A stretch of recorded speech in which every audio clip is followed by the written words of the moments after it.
nabadeed wadayaal meel kasto aad joogtaan halkan waa channelka dabagalka wararka waa 24 bishii shanaad sanadka 2022 qodobada ugu waaweyn warkeenana waxa kamid ah ra'iisul wasaare Roble oo shaqo joojin ku sameeyay wasiirka arrimaha dibadda hadaba sababtu maxay tahay wararkii ugu dambeeyay mooshin ka dhan ah lafta gareen oo ka socda Muqdisho taliye odawaa oo ku horfaday xoobay shacabka iyo madaxweyne xasan sheekh maxamuud James Iswan oo shaaciyay in halis aad u weyn ay ka jirto Soomaaliya Sacuudiga oo xayiraad duulimaad oo lama filaan ku soo rogay Soomaaliya iyo laba dal oo Yurub ah oo la ogaaday in si sharci darro ah ay ka kalluumaystaan Soomaaliya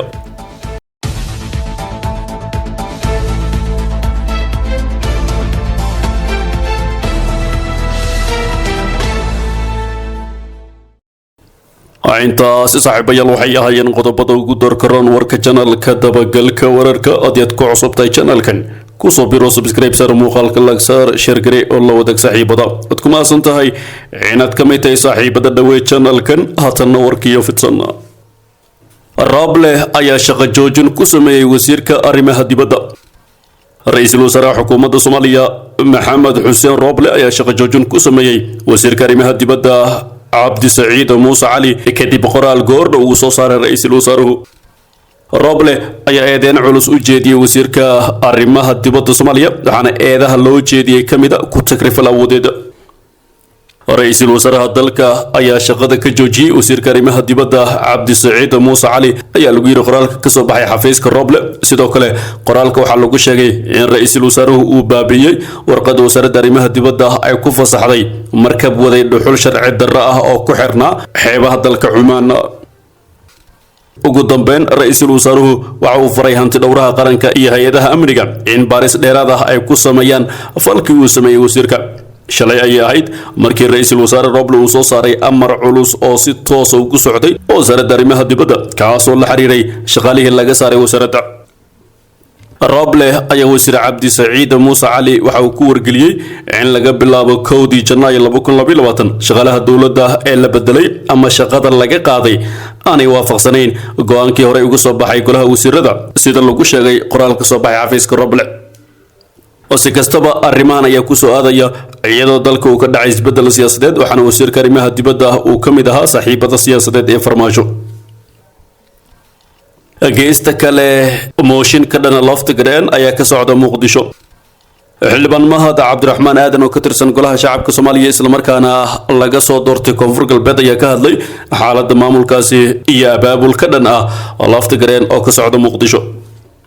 Mahad Cabdiraxmaan Aadan oo baydhabo kula hadlay wariyaasha ayaa shaaca ka qaaday in dad kamid ah Digil iyo Mirifle ay wadaan qorshe lagu burburinayo maamulka Koonfur Galbeed isla markaana lagu beegsanayo madaxweyne Cabdicasiis Laftigreen xildhibaan Mahad oo sidoo kale loo yaqaan taliye Shuba ayaa sodog u ah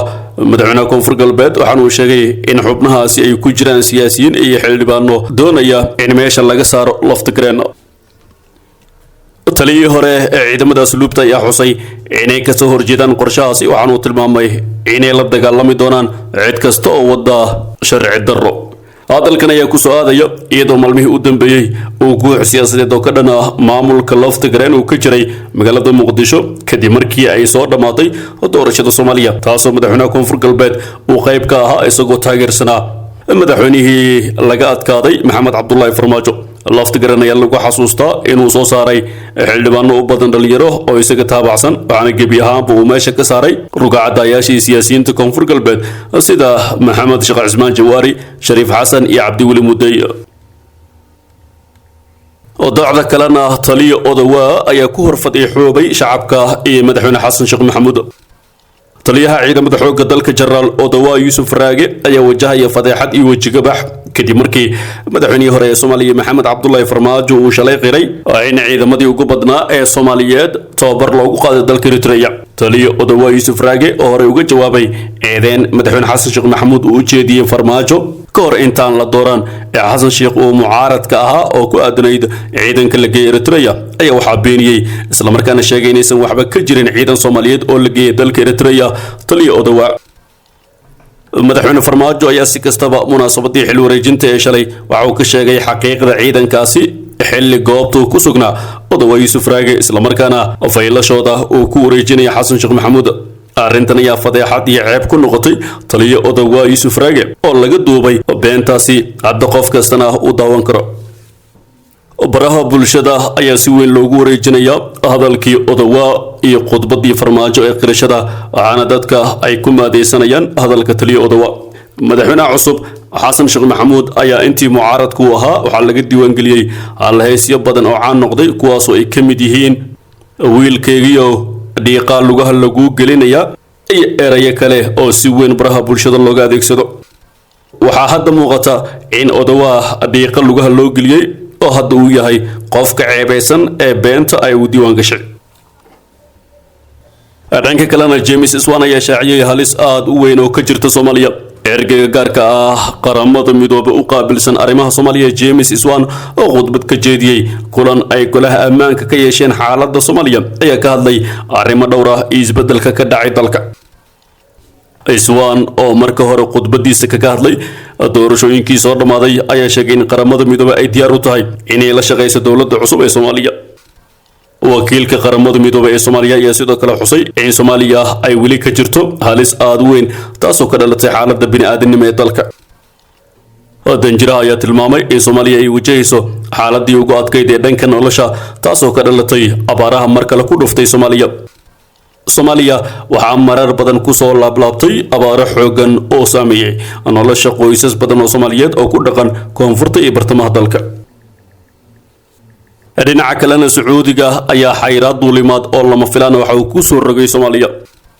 Sacuudiga ayaa xayiraad duulimaad oo lama filaan waxa uu ku soo rogay Soomaaliya iyadoo dadka Soomaaliya ka imaanaya laga mamnuucay in dalkaasi ay u safraan ilaa mar dambe. Soomaaliya ayaa ku jirta liiska 16 dal oo boqortooyada ay dadkooda ka mamnuucday inay soo galaan Sacuudiga, taasoo la sheegay inay jawaab u tahay kiiska cudurka COVID-19 oo sare uga sii kacaya dalkaasi. marka laga soo tago Soomaaliya 15 dal ee ku jira liiskan ayaa kala ah India, Lebanon, Syria, Turkiga, Iran, Afghanistan, Yemen, Ethiopia, Jamhuuriyadda Dimuqraadiga ee Congo, Libya, Indonesia, Vietnam, Armenia, Belarus iyo Venezuela. go'aankan ayaa ka hor istaagaya in dalkaasi ay u safraan kumanaan qof oo Soomaaliya oo isku diyaarinayay inay u cumreystaan labada xaram iyo sidoo kale xajka sanadkan oo inaga xigto kaliya bil iyo bar. macadda xilliga uu socon doono go'aankan waxaana suurtagal ah in xayiraadda Soomaalida laga qaado ka hor xajka oo ku beegan horaanta bisha July 2022. go'aankan ayaa yimid iyadoo wasaaradda caafimaadka Sacuudiga ay sabtidii warisay 414 kiis cusub oo la xiriira cudurka COVID-19, taasoo 5 jeer ka badan tirada kiisaskii la arkay bishii Maarso iyo Abriil oo ahaa 81. xaaladuna hadda halis ayay u muuqataa. toddobaadkii ugu dambeeyay ayaa waxaa caalamka ka jiray walaac ku saabsan cudurka busbuska oo laga soo wariyay 100 dal ay ku jiraan dalal aan lagu aqoon balse ma horseedin in la soo rogo xayiraad duulimada. ugu dambeynna 2 dal oo Yurub ah ayaa la ogaaday in si sharci darro ah ay kaga kalluumaystaan Soomaaliya. warbixino dhowr ah oo daabacday hay'adda Blue Marine Foundation ayaa shaaca ka qaaday cadeymo muujinaya kalluumaysi sharci darro ah oo maraakiibta qaar ka mid ah dalalka midowga Yurub ay ka sameeyeen xeebaha Soomaaliya. warbixinada ay kala daabaceen Ocean Mind, Blue Marine iyo Coral ayaa tusmeynaya dhaqdhaqaaq sharci darro ah oo maraakiibta dalalka Spain iyo France ay ka sameeyeen badweynta Hindiya iyagoo aan haysan wax ogolaansho ku saabsan inay ka kalluumaystaan Soomaaliya.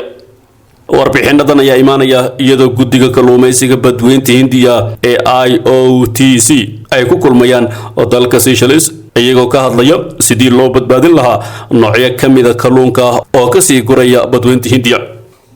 noocyadaasi ayaa waxaa ka mid ah yellowfin tuna oo tan iyo 2015 loo kalluumaysanay si xad dhaaf ah, taasi oo keentay inuu aad u yaraado. waxaana hadda loo baahan yahay in la yareeyo 3 meelood meel si uu dib ugu soo kabto ilaa sanadka 2030.